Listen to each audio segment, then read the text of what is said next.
Et si l'expression « le ciel nous est tombé sur la tête » n'était pas qu'une expression? Parce que, crois-moi, certaines découvertes ont de quoi faire douter même les plus cartésiens. Dans les années 90, un géologue italien, Angelo Pitoni, part en Sierra Leone chercher des diamants. Sauf qu'au lieu de pierres précieuses, il tombe sur une pierre bleue. Pas un bleu normal, un bleu presque vivant. Une matière que personne n'avait jamais vue.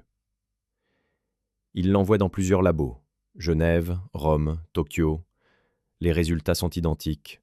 Cette pierre n'existe pas sur Terre. Sa composition ?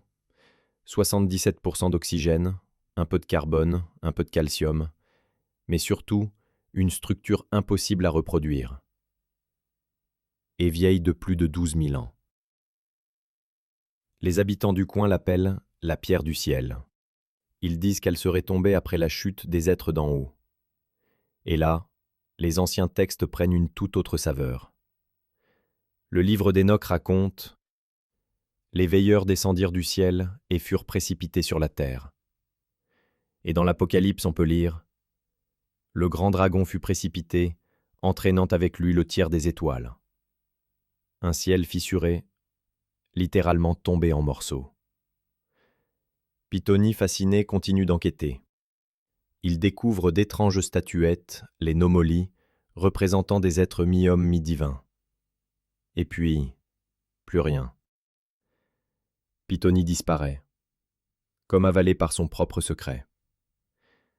Depuis, cette fameuse Skystone reste une énigme.